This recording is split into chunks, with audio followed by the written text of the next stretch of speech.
Absolutely. David Boehm is here, security expert, done it for 3 decades. David, I just want to bring you to this incident real quick. We understand this video of the of inside Safeway because we see the second suspect, the second shooter, excuse me, the second suspect, the person of interest, right. And we've been seeing it all morning. What do you think the odds are in a city like Tucson of them being surveillance cameras outside Safeway and that this entire thing is caught on tape? There's a very good chance that there will be cameras outside. The question is where those cameras are pointing. If they have cameras in the parking lot, specifically covering the vehicles that park there, you're going to have a very good image of what transpired on that day. If the cameras are along the facade of the building, pointing at the entrance and exit points of the building, then you'll see people coming and going. Right. And this particular picture, and I hope we can put up the picture so people can see it. It's a Caucasian male between the ages of 40 and 50 wearing blue jeans and a blue jacket and dark hair as well. That's the picture right there, David, that they have released. Now, you got to figure they've got another picture somewhere where he is with the suspect, right?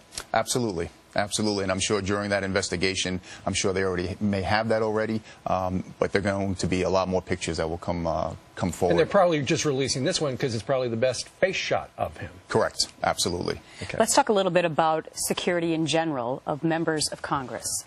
We don't know if Gabrielle Giffords had any security detail with her yesterday, but we can assume that she probably didn't, because what would have happened had she had, in your mind, somebody there to secure her? Well, if there was security there, I wouldn't say that this would have been preventable. It could have been, but it would have minimized the amount of loss and injury that happens. If there was an armed officer, security personnel there, they could have taken some type of action to stop the shooter from being able to fire so many shots from the firearm.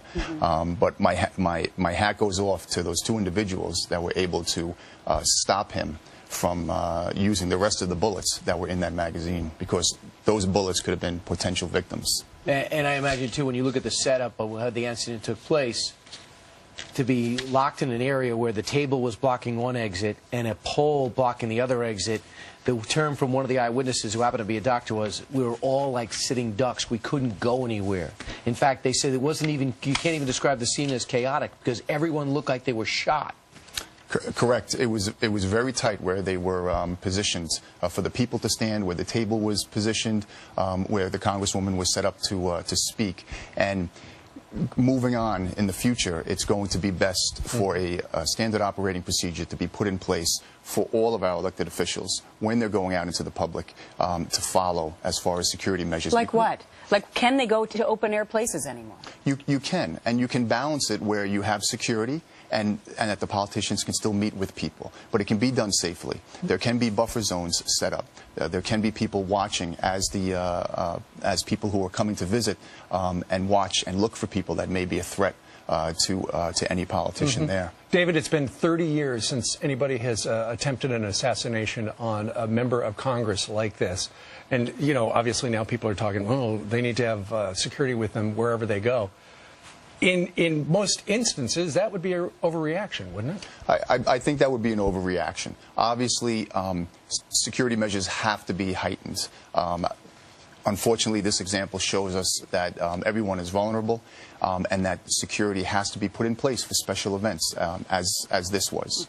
And one of the things you touched on when you joined us earlier in our coverage was that the cost, when you put it in perspective, at about $85 to $100 an hour, if you had even just one person there for an event, it would be a couple $100 and well worth it. Absolutely, and that's correct.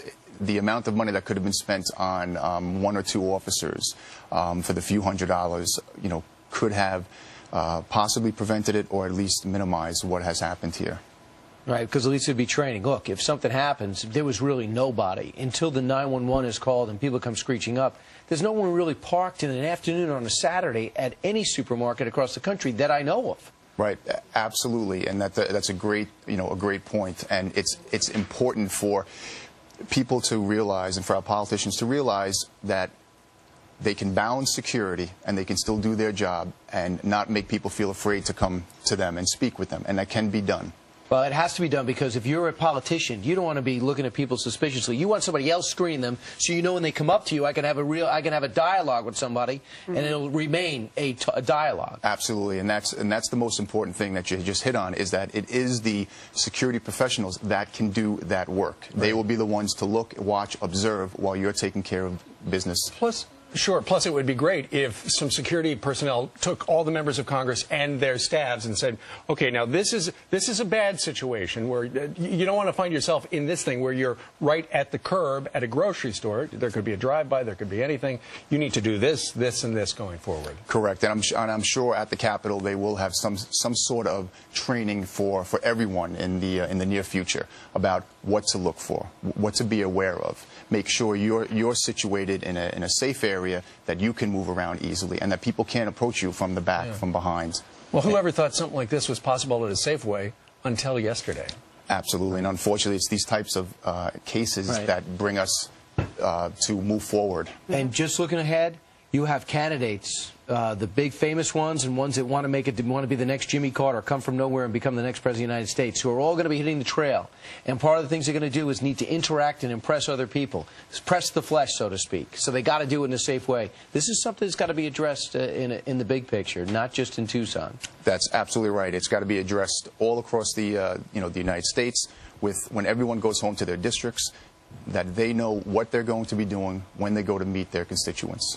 David Boehm, it's been great having you today with the security perspective. Thanks very much. Thank you very much. Great. Let's talk